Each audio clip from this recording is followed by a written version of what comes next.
الحمد لله رب العالمين حمد الشاكرين والصلاة والسلام على نبي الكريم أما بعد أعوذ بالله من الشيطان الرجيم بسم الله الرحمن الرحيم وقاتلهم حتى لا تكون فتنة ويكون الدين لله صدق الله العظيم সমস্ত প্রশংসা সেই মহান আল্লাহর দরবারে যিনি আমাদেরকে এরকম একটা সুন্দর পরিবেশে বসার মতো তৌফিক দান করেছেন সবাই বলি আলহামদুলিল্লাহ। তারপর পরে জানাই নবীকে রাসূল বলেন আমি আপনি গাছপালা নদী নালা আমার জন্য কিছু সৃষ্টি না তারা সবাই বলি সাল্লাল্লাহু আলাইহি ওয়াসাল্লাম। অতঃপর আমার পাশে বসে থাকা শিক্ষক মণ্ডলীও আমার পাশে বসে থাকা সভাপতি সাহেব সম্মুখে সমস্ত ক্লাসের সাথী ভাইয়েরা সকলকে আমার প্রেম প্রীতি শুভেচ্ছা ও মোবারকবাদ। বন্ধুগণ, আজ থেকে ৭৮ বছর পূর্বে এই ভারতবর্ষ ছিল অত্যাচারী জালেম ইংরেজ শাসকের অধীনে।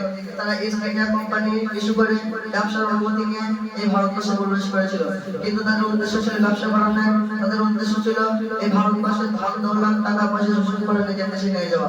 ক্রমশ তারা নিজের উদ্দেশ্য দিকে অগ্রসর হতে লাগলো। তারা ধন দৌলত টাকা পয়সা শোষণ করে কাণ্ড হয়নি, তারা ভারতবর্ষের মানুষের উপর অত্যাচার অন্যায় অবিচার শুরু করেছিল।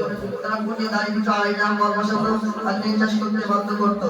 তারা এই ঘোষণা করেছিল যে ভারতবর্ষের মানুষেরা জন্মগত হিসেবে ভারতীয়, কিন্তু তাদের আইন কানুন নিয়ম নীতি দৃষ্টি কালচার হিসেবে হবে ব্রিটিশদের মতো। তাদের কোনো ধর্মীয় স্বাধীনতা দেওয়া হবে না। সেই চ্যালেঞ্জের মোকাবিলা করতে শাহ আব্দুল আজিজ দেহলভী রহমাতুল্লাহ আলাইহি উচ্চ কণ্ঠে জিহাদের কথা ঘোষণা করেন। তারপর থেকে শুরু হয়ে গেল সাম্রাজ্যবাদী ব্রিটিশদের বিরুদ্ধে জিহাদ। ১৭৫৭ খ্রিস্টাব্দে ভারত বিখ্যাত বুজুর্গ হাজী ইমদাদুল্লাহ মুজাহিদ মমিনুর রহমাতুল্লাহ আলাইহি তার নেতৃত্বে কিছু আলিম উলামা তাদের অস্ত্র কামান ছিনিয়ে নিয়েছিলেন। তারপর ইস্ট ইন্ডিয়া কোম্পানিতে ঘোষণা করা হলো যে যাদের মাথায় আছে টুপি, মুখে আছে দাড়ি, কানে আছে লম্বা জামা, তাদেরকে ফাঁসির দড়ি ঝুলিয়ে দেওয়া হতো। তারপর সেই সময় ইংরেজ শাসক ১-২ সপ্তাহের মধ্যে প্রায় ২ লক্ষ মুসলমানদের ফাঁসির দড়িতে ঝুলিয়েছিল। যাদের মাথায় ছিল টুপি, মুখে ছিল দাড়ি, কানে ছিল লম্বা জামা, তার মধ্যে প্রায় ৫,০০০ আলিম ওলামা। ১৬৬৪ খ্রিস্টাব্দ থেকে ১৮৬৭ খ্রিস্টাব্দ পর্যন্ত তারা ১৪,০০০ আলিম ওলামাকে ফাঁসির দড়িতে ঝুলিয়েছিল। দিল্লি চাঁদনি চক্র থেকে খাইবার পর্যন্ত একটা সড়ক চলে গেছে। তার দুপাশে এমন কোনো বৃক্ষ ছিল না যে তাদের কোনো আলিমুলামাকে ফাঁসি দেওয়া হয়নি। তারপর দেখা গেল ভারতবর্ষে আলিমুলামার সংখ্যা খুব বেশি নেই। আলিমুলামা সমাজকে সাম্রাজ্যবাদী ব্রিটিশ নির্মূল করে দিয়েছে আর মসজিদ মসজিদকে ভেঙে চূর্ণ বিচূর্ণ করে দিয়েছে। তারপর ১ বছর ভারতের স্বাধীনতার পূর্বে হোসেন আহমদ কাদের রহমাতুল্লাহ আলাইহি ফতোয়া জারি করলেন যে ইংরেজদের সাহায্য করা এবং তাদের কাজ করা হারাম। তারপর ইংরেজদের রেগে গিয়ে হোসেন আহমদ কাদের রহমাতুল্লাহ আলাইহির উপরে গুলি রটন করে দেয়। তারপর কিছুদিন পরে করাচিতে বিশাল প্রকাশ্য সমাবেশ ডাকা হয়েছিল সাম্রাজ্যবাদী ব্রিটিশদের বিরুদ্ধে। সেখানে হিন্দু, মুসলিম, জৈন, খ্রিস্টান ধর্ম বর্ণ নির্বিশেষে প্রায় ১ লক্ষ জন মানুষ সমবেত হয়েছিল।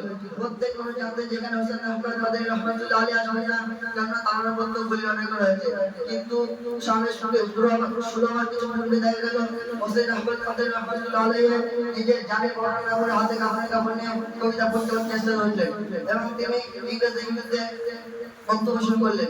তারপর তারা রেগে গিয়ে চতুর্দিক থেকে গুলি মারতে শুরু করলো। আল্লাহকে রহমত একটা গুলিও হোসেন আহমদ কাদের রহমাতুল্লাহ আলাইহি গায়ে স্পর্শ করলো না।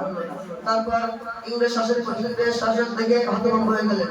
তারপর জাতি, ধর্ম, বর্ণ নির্বিশেষে সকলে নিজ বুকের তরকারিতে রক্তকে ঢেলে দিয়ে এই ভারতবর্ষের মানুষের রক্তাক্ত করে সেই ব্রিটিশ সাম্রাজ্যবাদী ব্রিটিশদেরকে বিতাড়িত করে এই পরাধীন ভারতকে স্বাধীনতার পতাকা উত্তোলন করেছিলেন। যেহেতু আমরা স্বাধীন ভারতের সাথে নাগরিক হিসেবে ১৫ই আগস্ট উদযাপন করে থাকি, তাই সেই সমস্ত বিপ্লবীকে জানাই অন্তর থেকে শুভেচ্ছা ও অভিনন্দন। তারপর জাতীয় ধর্ম বর্ণ নির্বিশেষে সকলকে সাধুবাদ। বড় দুঃখের বিষয়, পরিতাপের বিষয় হলো যে যারা ভারতবর্ষকে স্বাধীন করার জন্য নিজের ধন দৌলতকে বিসর্জন দিয়েছেন, নিজের স্ত্রীকে বিধবা করেছেন, নিজের সন্তানকে জিত করেছেন, নিজের বুকের দরজা থেকে রক্তকে ঢেলে দিয়ে এই ভারতবর্ষের রঙিন করেছেন। আজ যদি এই ভারতবর্ষের মাটিতে রঙে মেলানো যায় তাহলে সেই সমস্ত আলিমানের রক্ত টপকে বলবে, কিন্তু তাদের নাম আজ বর্তমান ইতিহাস কথাই নেই। এই বলতে বলে আমরা সকল বলছি